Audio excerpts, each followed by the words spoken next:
आज हम देखेंगे biosynthesis of try acyl glycerol. जैसा कि हम जानते हैं कि ट्राई एसिल ग्लिसरॉल में एक ग्लिसरॉल का मॉलिक्यूल होता है और 3 फैटी एसिड चेन होती है। ये तीनों फैटी एसिड चेन सिमिलर भी हो सकती है और डिसिमिलर अलग अलग भी हो सकती है। तब जाके हम कहीं ट्राई एसिल ग्लिसरॉल का मॉलिक्यूल सिंथेसाइज कर पाते हैं। तो सबसे पहले हमारी स्टेप ये है कि हम ग्लिसरॉल की एक्टिवेटेड फॉर्म यहाँ सिंथेसाइज, और ग्लिसरॉल की जो एक्टिवेटेड फॉर्म होगी हमारे लिए वो यहाँ कौन सी होगी? Glycerol 3 phosphate. This is glycerol के थर्ड कार्बन पर क्या अटैच है? OH की बजाय उसको रिमूव करके हम क्या लगाते हैं? Phosphate. Then will be find glycerol 3 phosphate. तो ग्लिसरॉल 3 फॉस्फेट सेल सिंथेसाइज करती है। वो कैसे करती है कि ग्लूकोज की जो फोर्थ स्टेप है ग्लाइकोलिसिस में, वहां हमें मिलता है dihydroxy acetone phosphate. Dihydroxy acetone phosphate का जब हम रिडक्शन करते हैं by the enzyme glycerol 3 phosphate dehydrogenase in the presence of coenzyme NADH, एक H इस पोजीशन पे और एक H इस पोजीशन पे यहाँ लगता है, डबल बॉन्ड हट जाता है और आपको मिल जाता है ग्लिसरॉल 3 फॉस्फेट। या हम ग्लिसरॉल से सीधे ATP की रिएक्शन कराते हैं ग्लिसरॉल काइनेज की वजह से, और थर्ड कार्बन में फॉस्फेट ग्रुप अटैच हो जाता है, ATP का ADP निकल जाती है और हमें मिल जाती है activated form that is called glycerol 3 phosphate. अब हम 1 बाय 1 जो उसके 2 कार्बन पे OH ग्रुप है इनसे हम अटैच कराएंगे। वाटर यहाँ रिमूव होगा, क्या अटैच कराएंगे? Fatty acid.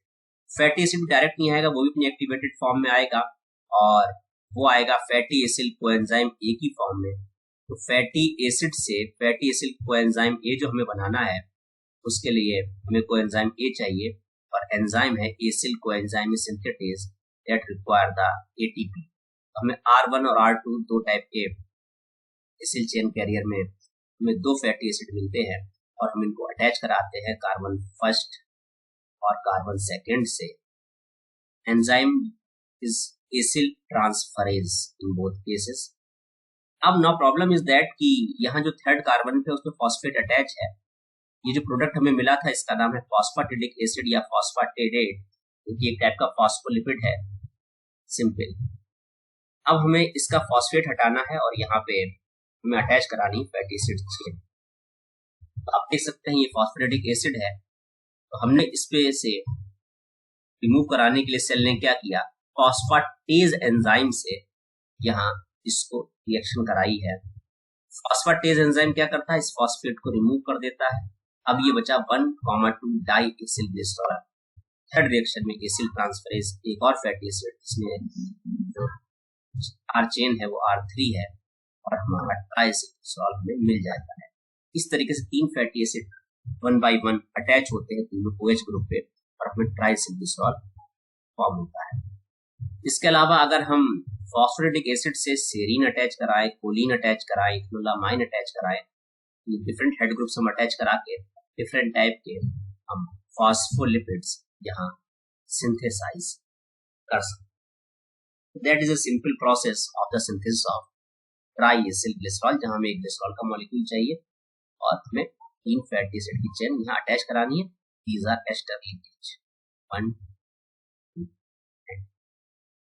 and now is the most important and very complex process of the cholesterol biosynthesis. Cholesterol biosynthesis completes in 4 steps. सबसे पहले हम 3 एसीटेट के मॉलिक्यूल्स को आपस में कंडेंस कराते हैं और हम बना लेते हैं पहला मॉलिक्यूल मेवालोनेट का, और इस मेवालोनेट से फिर हम बनाते हैं एक्टिवेटेड आइसोप्रीन्स। एक्टिवेटेड आइसोप्रीन्स ये आपके रहे। फिर एक्टिवेटेड आइसोप्रीन्स आपस में पॉलीमराइज होते हैं क्योंकि स्क्वेलीन बनाते हैं और स्क्वेलीन से हमें बाद में मिलता है कोलेस्ट्रॉल का। These are 4 steps. 1 by 1 हम देखेंगे कि first step is the condensation of 3 acetate units. This step to form a 6 carbon intermediate mevalonate. आप 6 कार्बन देख सकते हैं, 1 2 3 4 5 एंड दैट इज 6। इसी तरीके से conversion of mevalonate to activated isoprene units, these are activated isoprene units and they are pyrophosphate. Next, the polymerization of 6 molecules, यहाँ 5 carbon, तो जब 5 कार्बन को हम 6 से मल्टीप्लाई करेंगे, 6 मॉलिक्यूल्स इनके यूज करेंगे, तो एक 30 कार्बन की चेन हमें साइक्लेशन फॉर्म में पॉलीमराइजेशन में मिलेगी, दैट इज कॉल्ड स्क्वेलीन, और स्क्वेलीन का फिर साइक्लाइजेशन होता है और अल्टीमेटली हमें क्या मिलता है, cholesterol. That is the multi step process. First of all, our process is the synthesis of mevalunate from acetate। तो आपको पहले मैंने बताया कि 3 एसीटेट के मॉलिक्यूल आपस में कंडेंस होंगे और क्या बनाएंगे, मेवालुनेट।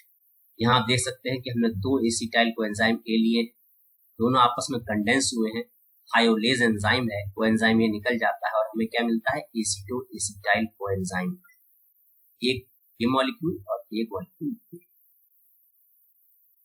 फिर नेक्स्ट मॉलिक्यूल फिर आता है एक एसिटाइल कोएंजाइम का थर्ड मॉलिक्यूल, और एंजाइम का नाम है HMG कोएंजाइम ए सिंथेज। फिर कोएंजाइम ए निकल जाता है और हमें अपना पहला मॉलिक्यूल मिलता है HMG coenzyme A, full form is beta hydroxy beta methyl glutaryl coenzyme. ठीक है, this next one is the reduction process.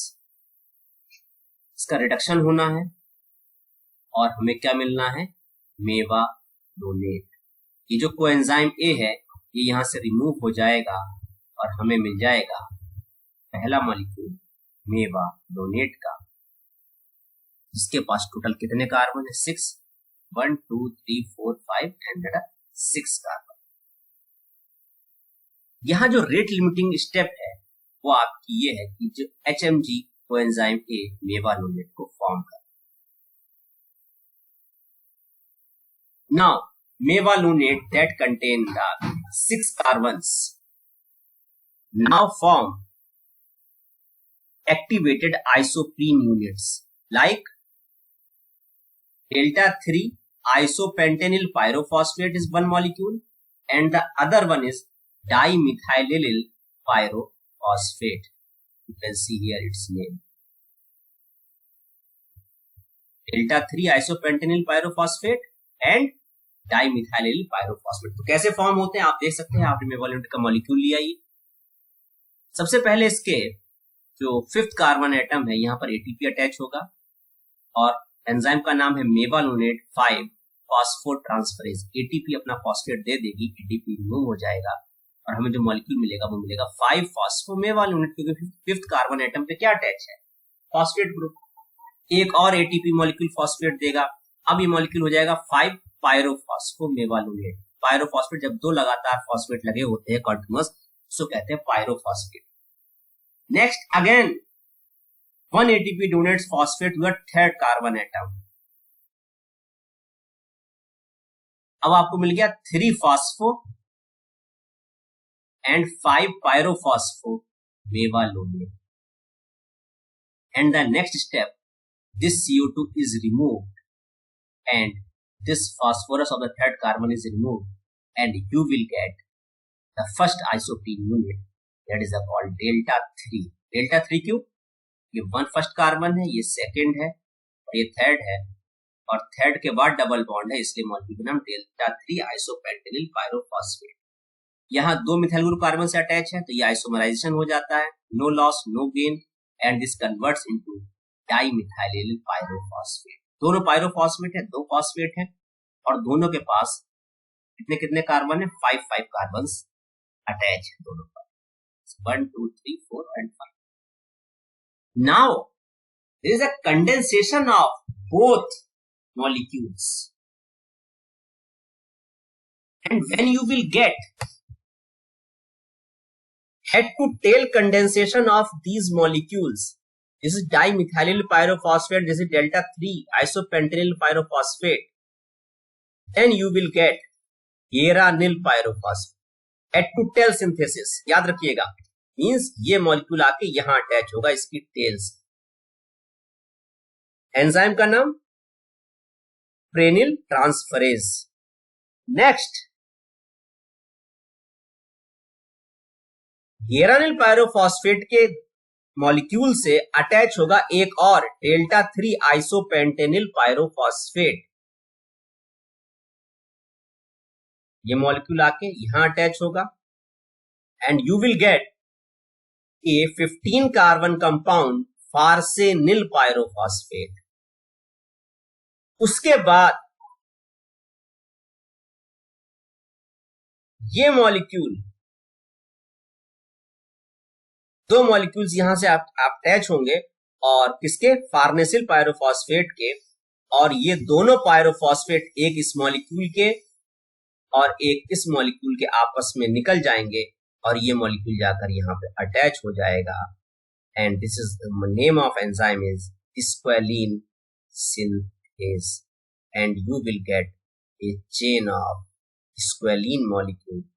आपने यहाँ क्या किया है, 5 कार्बन ये, 5 कार्बन ये, ठीक है, दोनों का अटैच करेगा, 10 कार्बन का कार्नेसिल बनाया, इससे एक और 5 कार्बन की चेन अटैच कराई, आइसोपेंटिल पायरोफॉस्फेट की आपने 15 कार्बन का फार्नेसिल पायरोफॉस्फेट बनाया और 15 कार्बन के आपने फिर से फार्नेसिल पायरोफॉस्फेट आपस में अटैच करा लिए, आपको 30 कार्बन एटम का एक स्ट्रक्चर मिला, that is the called squalane. Now the most important process the cyclisation. तो सबसे पहले तो इसमें प्रोसेस है वो ऑक्सीजनेज प्रोसेस है। मोनोऑक्सीजनेज एंजाइम क्या करेगा, जो थर्ड कार्बन एटम है, सेकंड और थर्ड, इनके, क्योंकि आपको पता है कि कोलेस्ट्रॉल का जो थर्ड कार्बन होता है उस पर क्या अटैच होता है, OH, यही इसको पोलरिटी देता है। तो सबसे पहले हमें जरूरी है कि हम क्या करते हैं, सेकंड और थर्ड कार्बन पर ऑक्सीजन अटैच कराते हैं and we will get squalene 2,3 epoxide. उसके बाद साइक्लाइजेशन होता है, cyclase enzyme multi step process में क्या बनाता है, एक साइक्लिक कंपाउंड लेनोस्टेरॉल। आप देख सकते हैं इसके पास स्टेरॉइड रिंग बन चुका है, स्टेरॉइड रिंग के पास आप देख सकते हैं यहाँ 3 हेक्सागोनल रिंग है और एक पेंटागोनल रिंग है, ये एल्किल चेन है। और फाइनली एक मल्टी स्टेप प्रोसेस में, जो कि ज्यादा डिटेल में डिस्क्राइब नहीं है, हम लोग सीधे डिस्कस करते हैं कि लेनोस्टेरॉल से मल्टी स्टेप प्रोसेस में we will get cholesterol molecule that has 27 carbon. So these are the steps of biosynthesis of triacylglycerol and our derived lipid cholesterol.